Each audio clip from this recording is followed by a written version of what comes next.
Just one good one and I'll start filming.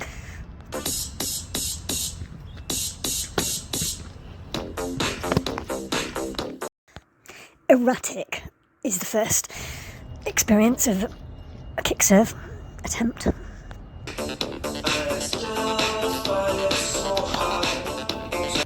Just one good one and I'll call it a day. I'm getting a bit tired and the sun's in my eyes now.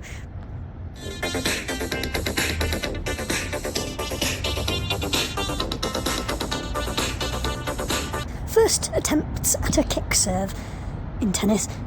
Don't be too disheartened. If you're lucky, your normal serve will morph into some sort of slice serve over time and into a kick serve with a few small adjustments. But if you're picking up a racket for the first time in a while and you think you might know how to do it, get ready for some frustration and disillusionment and some running to retrieve the ball.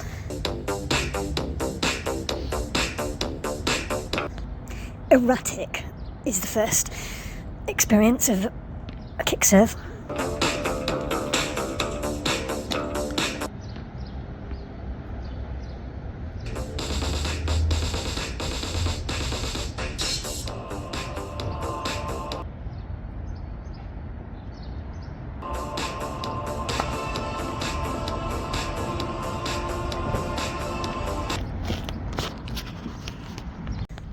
Erratic.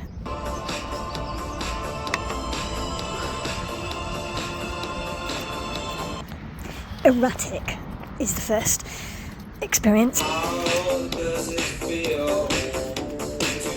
Yes, usually it's 3 good ones in a row, and to be honest, there's usually at least one of those 3 that was alright, but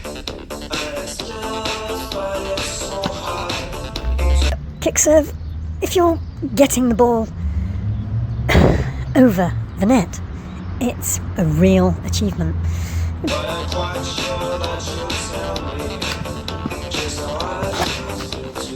It'd be nice if it was on the right side of the court, but you tend to slice it round in an arc.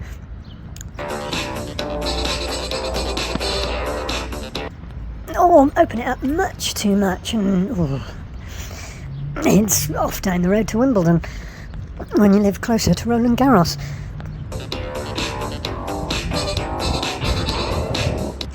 If I'm being honest, most of my slice serves end up at the base of my own side of the net. I've thrown the ball high up in the air, missed the spindly tree branches, stretched and even done a little bit of a hop. Connected with the ball with the strings, not the wood of the racket. It's gone a fair distance and not sliced it, but landed more or less at my feet. But it would be a fault.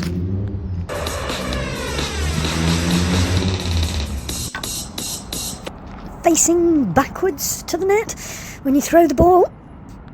This might help open up the angle if you're trying to get to the far right of the service box. But you have to sort of deceive yourself there. The mental projection of where you want the ball to go isn't even in your peripheral vision then. Standing side on slightly more than your normal serve, I tended to have a little bit more success with, but that was marginal.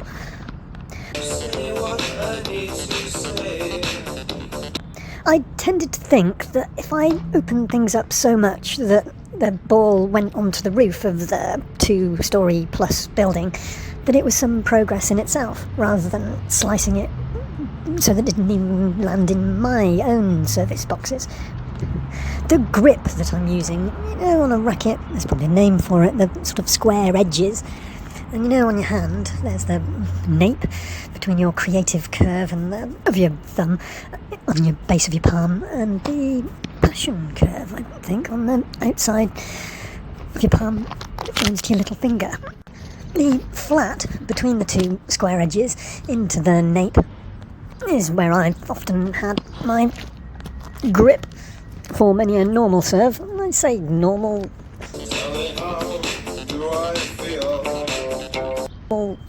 including abnormal.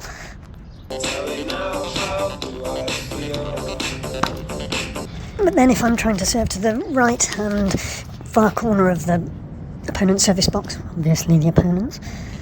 I tend to open the grip up, so I spin it a slight turn to the square edge anti-clockwise. You may find that if you go clockwise to the next square edge of the handle of the racket, that's all you really need to form your perfect kick serve, slice serve. You'll have to ease into putting all the power into it, but you don't have to get it perfect to see how effective it is. The ball stays in flight high for quite a long period of time because you have to aim high, and then it suddenly drops and disappears to nothing to bounce.